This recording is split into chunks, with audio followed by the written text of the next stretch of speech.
All right, so now that the Book of Boba Fett has finally ended its season one, we finally get news about the release date for the Obi-Wan Kenobi series, which will be taking place on Disney Plus.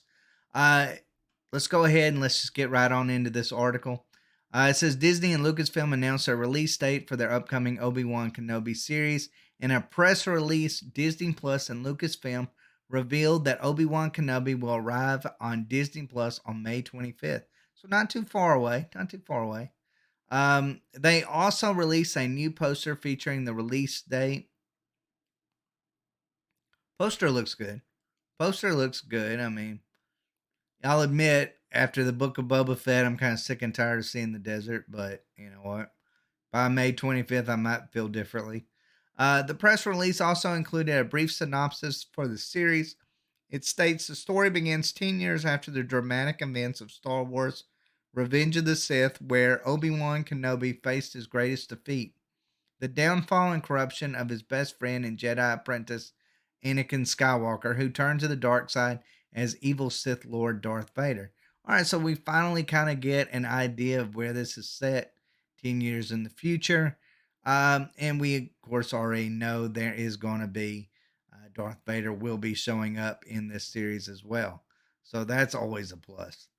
It says the series was initially announced during the Disney Plus panel of the D23 Expo in 2019. Lucasfilm president Kathleen Kennedy made the announcement by bringing McGregor on stage and asking if he would play Obi-Wan Kenobi again. McGregor responded, "Yes." I actually think that was one of McGregor's better roles was Obi-Wan Kenobi. I thought he did an amazing job. It says Kennedy would go on to claim the show's scripts had already been completed. "We are really close. We have all the scripts written. We are ready to start shooting next year. We could not be more excited. Can't wait to start production." However, by early 2020, reports indicated the series production crew was sent home and the show was put on hold. The Hollywood Reporter claimed the show was put on hold because the scripts sucked. Well, after seeing the Book of Boba Fett, I kind of feel like maybe should have done the same for it. I mean, most of that show sucked as well. They claim sources tell THR that the scripts, only two were written, and story became an issue, and that the entire package had been jettisoned. Hey, at least they took time to get it right. They realized that what they were reading was sucky, and so they wanted to get it right for fans, and they wanted to get it right for it to be successful. You got to give Disney credit on that. I don't feel like they do that often enough. I didn't feel like they did it with the Book of Boba Fett. I felt like upon rethinking, they maybe should have changed a lot of things that happened in the Book of Boba Fett, especially like the first four episodes. But hey, you know what? It is what it is. Um, at least it seems like maybe the Obi-Wan Kenobi series is on the right track. They noted at the time the scripts might have been too similar to The Mandalorian. Oh my goodness. With Kenobi taking a young Luke Skywalker and Leia under his wing, similar to Din Djarin's journey with Grogu. That's kind of interesting. Um, I just wonder how they're going to play Luke Skywalker on this and Leia even. Please tell me they're done with the CGI. I'm sick and tired of the CGI with Luke Skywalker. I really am. I mean, I totally get it. After the Solo movie, people are horrified of replacing these iconic characters, but come on. You just cannot have a CGI Luke every time that you show him on screen. You just can't do that. And God forbid you do that with Leia. That would be horrendous. They already tried that with the Rise of Skywalker, and it was horrible. It looked like Ray was talking, and then she was like in the other direction, looking the other way. You could tell it was clearly put together shoddy. Please tell me they won't do that again. Please, please, please. In December 2020, during Disney's Investor Day 2020 presentation, Kennedy touted the series, claiming it would feature a rematch between Darth Vader and Obi-Wan Kenobi, which I'm excited for that, but at the same time, I'm like, I kind of want something a little bit more. than that. Tell me a little bit more about the story. Give me something other than touting these gigantic fight scenes. I want some story to go along with it as well. She stated Obi-Wan Kenobi begins 10 years after the dramatic events of Revenge of the Sith, while when it just repeats on and on. Our fans will be thrilled that Hayden Christensen will be returning in the role of Darth Vader. This will be the rematch of the century, she added. Kind of felt like if you're going to do this, you got to bring back Hayden Christensen. But I also kind of felt like that with The Rise of Skywalker. I mean, the idea that they didn't bring him back, but kind of teased it, kind of pissed me off. But I'm glad at least this time it's a for sure thing they will.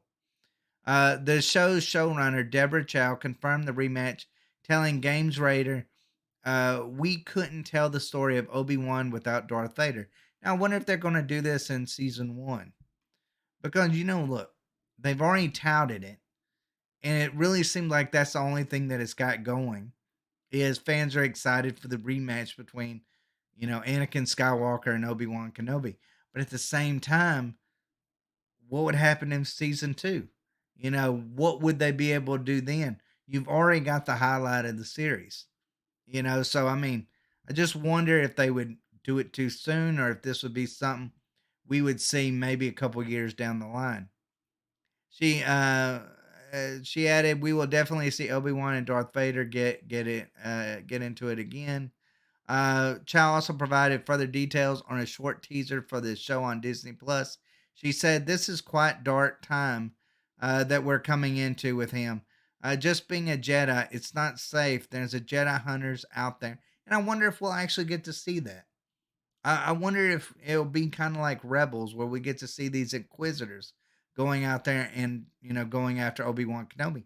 That would be really interesting if they went that direction. I would definitely be interested in that." McGregor added, "At least he has this one task left, which is to keep Luke safe."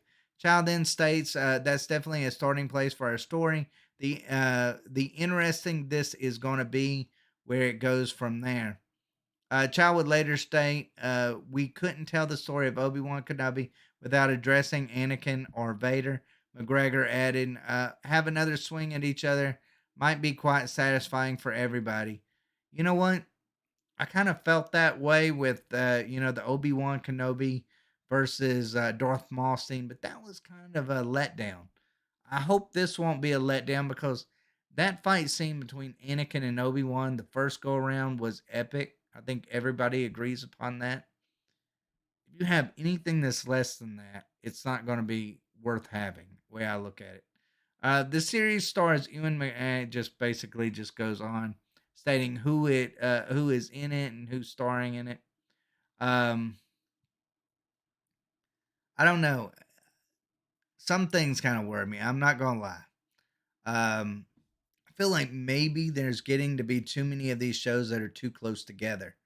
You got the Ahsoka Tano series that's coming out. You've got, of course, the Book of Boba Fett, Mandalorian, and then you got Obi-Wan Kenobi series. Um, and they're all seeming to take place almost on the exact same place on Tatooine. And I'm not saying Ahsoka Tano will necessarily be on Tatooine, but it feels like we're just going down the same route that we went to with another particular show. I felt that way when it came to the Book of Boba Fett. I hope the Mandalorian season 3 will be a little bit different, be able to expand beyond Grogu, but unfortunately, that don't look like that's going to be the case. Um, I don't know. I mean, hey, I didn't see how they could go wrong with the Book of Boba Fett. I mean, you have freaking Boba Fett. I mean, with a Rancor.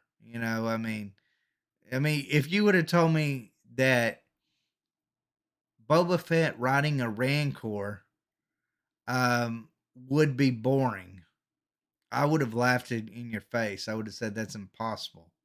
But somehow they managed that in a lot of different ways. They managed that. That series was a bust, really was. The only good parts about it was when it involved the Mandalorian with Din Djarin and Grogu's story. That was the only interesting aspect of it. I don't know what season 2 is going to hold, but it's got to be better than season 1. It really does. I hope we know how to deal with Tusken Raiders. I'm sick of them. I mean, it's going to happen. Um, and there's going to be a lot of these shows interchanging with the characters, and that's, I don't know if I'm going to be into that. I didn't like it when they did that in the Arrowverse, where that all these different characters intertwined and so forth.